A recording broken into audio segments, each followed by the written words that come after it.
अस्सलामु अलैकुम वरहमतुल्लाहि वबरकातुहू। अज़ीज़ान मिल्लत इस्लामिया, तमाम उम्मती को अबू फैसल की तरफ से सलाम मर्द है। घर में बैठी पर्दानशीन इज़्ज़तदार माँ और बहनों को अबू फैसल की तरफ से सलाम मर्द है।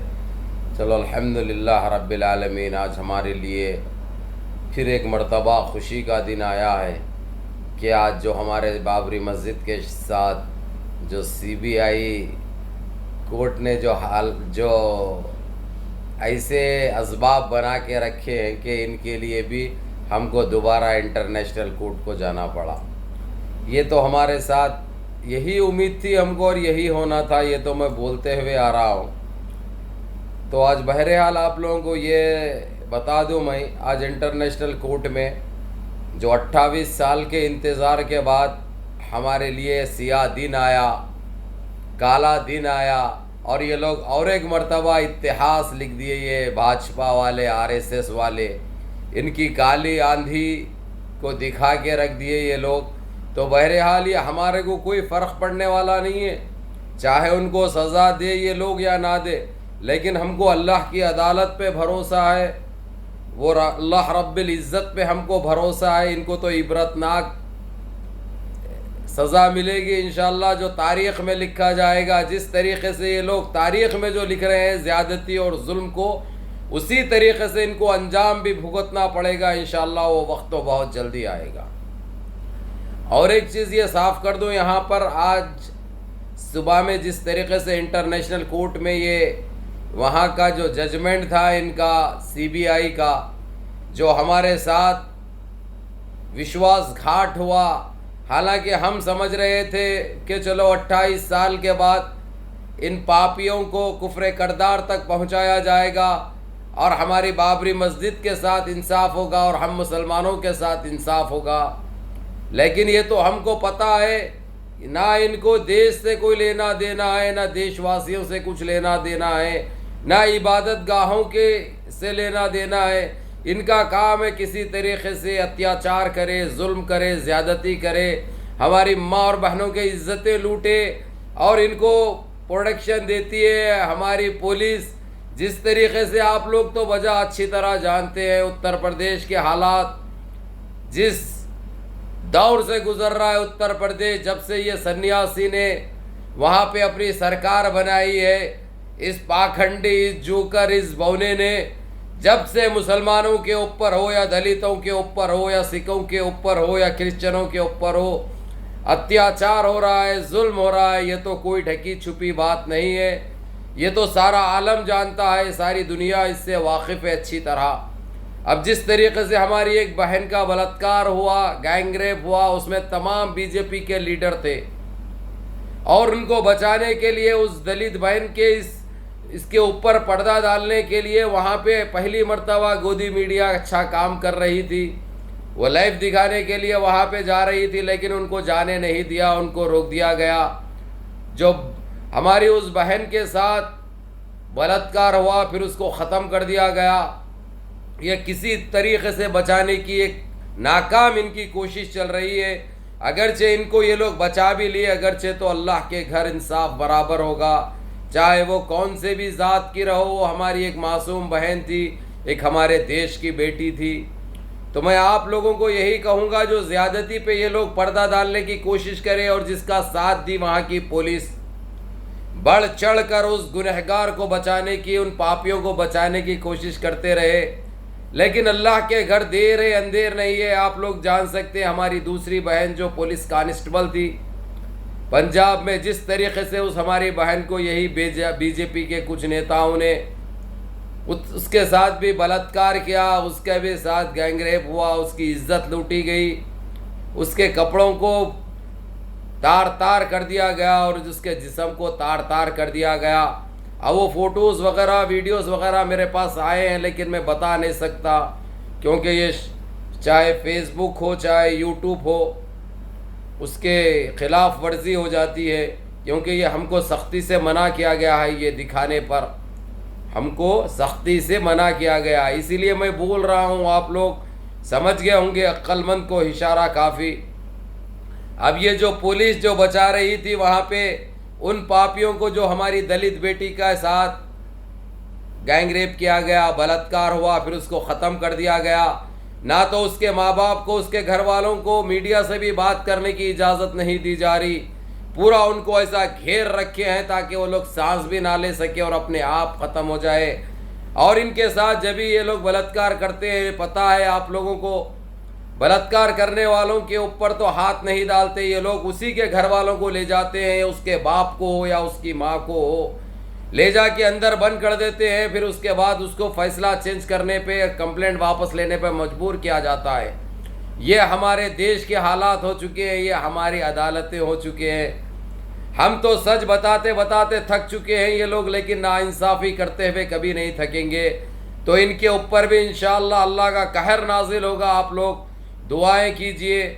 और हमको बड़े अफसोस की बात है कि हमारी उस दलित बहन के साथ बलात्कार हुआ।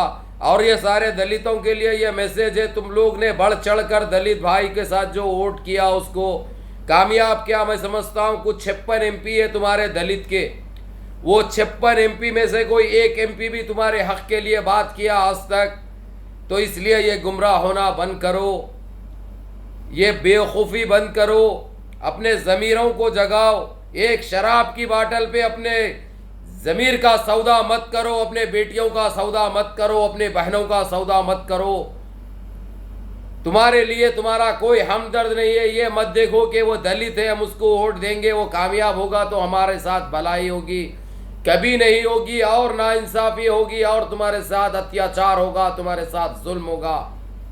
बात तो बजा कड़वी है, बात तो चुभेगी, लेकिन इससे मेरे को कोई फ़र्क पड़ने वाला नहीं है। मैं तो हकीकत बताऊंगा, हकीकत बोलूँगा, सच्चाई दिखाऊंगा तुमको। और इन जालिमों के, इन दरिंदों के, इन पाखंडियों के, इन उल्टे लंगोटों के पर्दे फाश करूँगा। इनके चेहरे से नकाब उठाऊंगा जो ये लोग डाल रखे हैं, और कौम को और सारे देश को गुमराह किया जा रहा। ये लोग किसी के नहीं होते।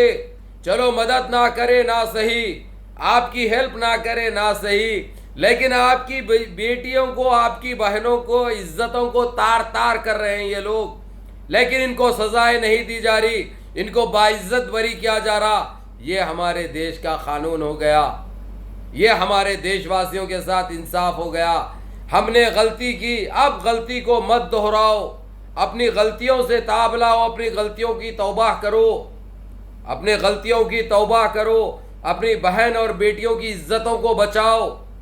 ये लोग तुम्हारे लिए कुछ करने वाले नहीं है। जो भी फैसला करना है आप लोगों को करना है, एक अच्छी सरकार को तश्कील देना है ताकि हमारे देशवासियों की हिफाजत हो सके, हमारे साथ इंसाफ हो सके, हमारी इबादत गाहों की साथ इंसाफ हो सके।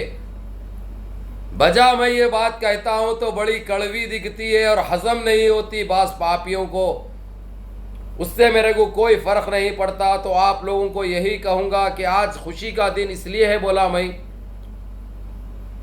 जिस तरीके से इंटरनेशनल कोर्ट में OIC ने जो बाबरी मस्जिद के जो शहीद किए थे उन गुनहगारों को बाइज्जत बरी किया और बचा लिया। वो लोगों को जो 28 साल से हमको इंतज़ार करना पड़ा, 28 साल के बाद हमको ये मिला, ये इंसाफ हुआ है हमारे साथ और हमारी बाबरी मस्जिद के साथ। तो इसी बिना पे OIC ने सिर्फ 2 दिन का इंतज़ार भी इसलिए किए क्योंकि तैयब उर्दगान हमारे अमीर कोय सबाह अहमद सबाह का जो दुनिया से गुज़र चुके हैं, इंतकाल हो चुका है।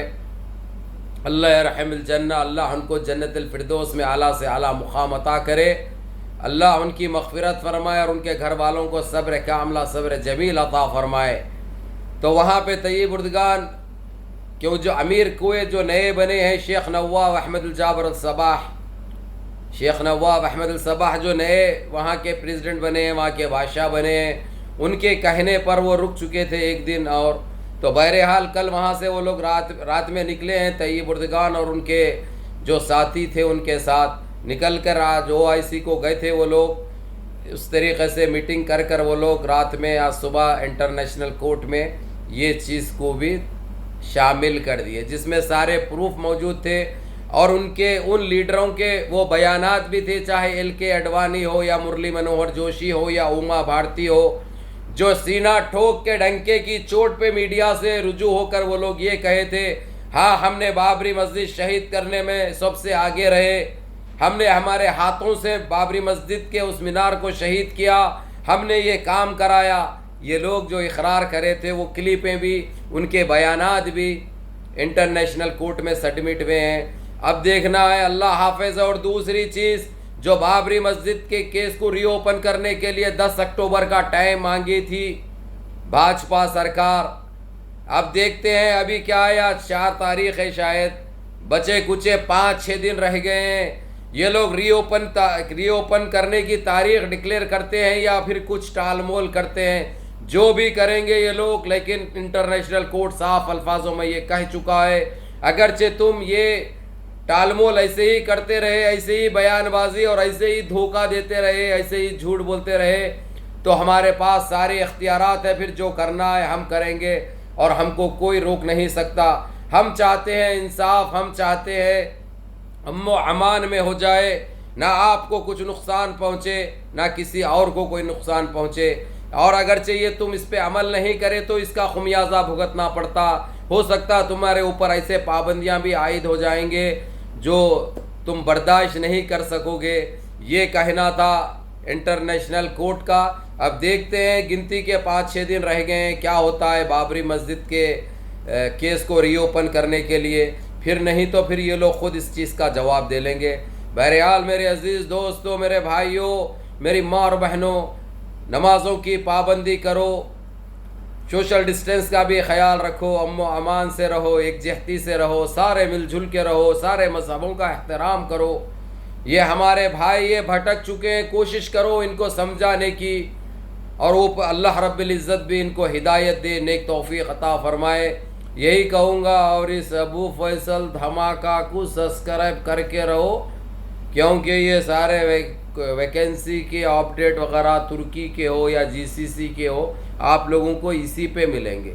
व्हाट्सएप पे कॉल करना या व्हाट्सएप पे कोई डॉक्यूमेंट भेजना बिल्कुल बर्दाश्त नहीं किया जाएगा। सिर्फ AIMIM अबू फैसल मैसेंजर पे, उसके अलावा कहीं भी भेज लिए तो समझो कि वो डिलीट हो गए बगैर देखे के।